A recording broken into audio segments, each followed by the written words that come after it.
तो भाई लोग अपने आयरन मैन ने एमसीयू में आज तक काफी सारे पावरफुल सूट्स बनाए हैं like mark 85 and Hulk buster. पर क्या हो अगर मैं आपसे कहूँ कि ये आयरन मैन के सबसे पावरफुल सूट्स नहीं है। टोनी ने इनसे भी काफी पावरफुल आर्मर बनाए हैं और आज हम 7 ऐसे ही सूट्स की बात करने वाले हैं जो कि आयरन मैन के अब तक के सबसे पावरफुल सूट्स है। और हाँ, नंबर 3 एंड नंबर 1 वाले आर्मर्स तो लिटरली गॉड्स को मारने के लिए बनाए गए हैं। तो सबसे पहले नंबर 7 पर है मार्क 50, जिसे की आयरन मैन ने एवेंजर्स इन्फिनिटी वॉर में यूज किया था। एंड ये कितना पावरफुल है ये तो आपने थैनोस के साथ फाइट में देख ही लिया होगा। ये एक्सट्रीमली ड्यूरेबल तो है ही, जो कि थैनोस के पंचेस को भी सरवाइव कर सकता है, पर इसकी नैनो टेक्नोलॉजी से काफी पावरफुल बना देती है, जिसकी हेल्प से Tony mid fight multiple weapons create कर सकता है, सेल्फ रिपेयर कर सकता है एंड मोस्ट इंपोर्टेंटली वो किसी भी सिचुएशन के अकॉर्डिंग अपने आप को अडेप्ट कर सकता है। इन शॉर्ट मार्क 50 की अडेप्टेबिलिटी ही उसे इतना पावरफुल सूट बनाती है, जिसकी हेल्प से टोनी बिना किसी भी प्रॉब्लम के इजिली पावरफुल से पावरफुल एनिमीज के साथ लड़ सकता है। एवेंजर्स इन्फिनिटी वॉर में अगर उसके पास मार्क 50 आर्मर नहीं होता तो थैनोस इजिली उसे मार देता।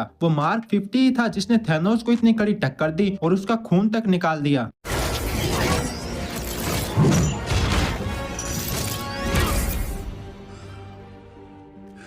देन आगे बढ़े तो नंबर 6 पर है थोर बस्टर आर्मर, जिसे कि कॉमिक्स में टोनी ने स्पेशली थोर को टेक डाउन करने के लिए बनाया था। जहाँ हल्क बस्टर के जैसे ये काफी पावरफुल एंड ड्यूरेबल तो है ही, लेकिन इसका एनर्जी सिस्टम इतना कमाल का कि वो इसे एक अलग ही लेवल पर पहुंचा देता है। टोनी ने इस सूट को ऐसे क्रिएट किया कि ये थोर की लाइटनिंग को एब्जॉर्ब कर सकता है, कुछ दी एवेंजर्स के इस सीन की तरह। मींस थोर जितना पावरफुल लाइटनिंग अटैक टोनी के ऊपर करेगा, उसका ये सूट उतना ही पावरफुल होता जाएगा एंड टोनी उस लाइटनिंग को एज ए वेपन एनिमी पर भी रिडायरेक्ट कर सकता है। उसके अलावा ये आर्मर मैजिकल एनर्जी को भी एब्जॉर्ब करने के कैपेबल है, यानी कि अगर थोर अपने र्यून मैजिक का यूज करता है तो टोनी उसे भी इजिली एब्जॉर्ब कर सकता है। तो आप समझ ही गए होंगे कि ये सूट कितना पावरफुल है। देन नंबर 5 पर है हम सबका फेवरेट मार्क 85 है, जो कि एमसीयू वाले आयरन मैन का अब तक का सबसे एडवांस एंड पावरफुल सूट है, जिसने की 6 इन्फिनिटी स्टोन्स तक को होल्ड कर लिया था। मार्क 85 टोनी के पिछले सभी सूट से काफी फास्ट एंड इफेक्टिव है, क्योंकि इसके नैनोबॉट्स काफी जल्दी रिएक्ट करते हैं, जिसके कारण वो सिर्फ कुछ ही सेकंड्स में मल्टीपल वेपन्स क्रिएट कर सकता है। वहीं इसकी ड्यूरेबिलिटी भी टोनी के बाकी सूट से काफी ज्यादा है, जहाँ ये थोर से लेकर थैनोस के पंचेस को भी इजिली सर्वाइव कर सकता है। पर आयरन मैन के मार्क 85 की सबसे बेस्ट चीज है उसका इन्फिनिटी स्टोन्स को होल्ड करना। वो इन्फिनिटी स्टोन जिन्हें अच्छे से यूज करने के लिए थैनोस ने एक स्पेशल गॉन्टलेट बनवाया, उनकी एनर्जी को टोनी ने अपने सूट से ही ऑलमोस्ट होल्ड कर लिया था। यह अपने आप में एक काफी बड़ी बात है, जो कि बताती है कि मार्क 85 कितना पावरफुल था। देन आगे बढ़े तो नंबर 4 पर है सुपीरियर आयरन मैन का सिम्बायोट सूट,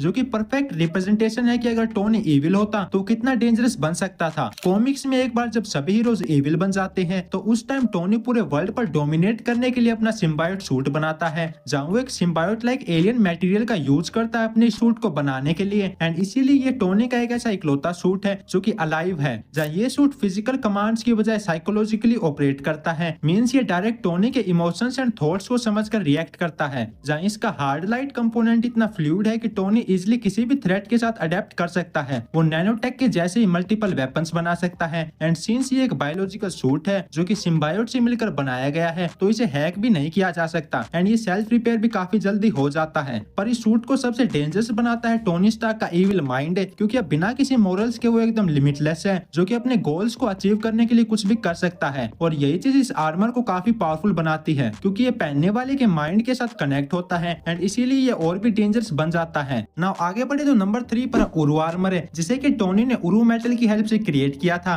वही मेटल जिसे थोर का हैमर म्योनिर भी बनाया गया है। तो कॉमिक्स में जब सरपेंट नाम का एक एसगार्डियन गॉड पूरी दुनिया में तबाही मचा रहा होता है एंड सभी को डिफीट कर रहा होता है, तभी आयरन मैन जाता है ओडिन के पास एंड उससे एसगार्डियन वेपन्स मांगता है। तो ओडिन टोनी को निडाविलियर के फोर्जेस को यूज करने का एक्सेस दे देता है, ताकि वो सरपेंट को हराने के लिए वेपन्स बना सके। तो निडाविलियर पे टोनी उरू मेटल एंड अपने ओल्ड ब्लीडिंग एज आर्मर को कंबाइन करके एक नया उरू आर्मर क्रिएट करता है, जो कि इतना पावरफुल होता है कि वो गॉड्स तक को भी डिफीट कर सकता है। जहाँ इसकी पावर्स की बात करें तो वो मैजिक से कम्प्लीटली रेजिस्टेंस तो होता ही है, लेकिन उसी के साथ वो किसी भी टाइप की एनर्जी को भी एब्जॉर्ब कर सकता है। पर टोनी के पास ये आर्मर सिर्फ टेम्परेरी था, क्योंकि जैसे ही वो लोग सरपेंट को हरा देते हैं तो ओडिन इस आर्मर को वापस ले लेता है, क्योंकि ये आर्मर इतना पावरफुल था कि अगर कभी टोनी इविल बन जाता तो वो इससे पूरे एस्गार्ड को खत्म कर सकता था। देन आगे बढ़े तो नंबर 2 पर है फिनिक्स बस्टर आर्मर है, जिसे कि आयरन मैन ने स्पेशली फिनिक्स फोर्स को डिफीट करने के लिए बनाया था। जहाँ एवेंजर्स वर्सेस एक्समैन की स्टोरी लाइन के दौरान जब फिनिक्स फोर्स अर्थ की तरफ आ रही होती है, तब टोनी एक ऐसा आर्मर क्रिएट करता है जो कि फिनिक्स फोर्स को शैटर कर देता है। जहाँ इनकेस अगर आपको फिनिक्स फोर्स के बारे में नहीं पता है, तो ये एक ऐसी कॉस्मिक एंटिटी है जो कि प्लैनेट्स तक को डिस्ट्रॉय कर सकती है एंड इसके सामने नॉर्मल वेपन्स एकदम यूजलेस है। पर टोनी के फिनिक्स बस्टर आर्मर की एक ही बीम ने फिनिक्स फोर्स को 5 एक्समैन में स्प्लिट कर दिया। एक ऐसी फोर्स जो कि मल्टीपल प्लैनेट्स को डिस्ट्रॉय कर सकती है, उसे टोनी ने एक ही बीम में स्प्लिट कर दिया। तो आप आइडिया लगा ही सकते हो कि टोनी का फिनिक्स बस्टर आर्मर कितना पावरफुल होगा। आई होप ये आर्मर हमें सीक्रेट वॉर्स के बाद एक्समैन सागा में जरूर देखने को मिले।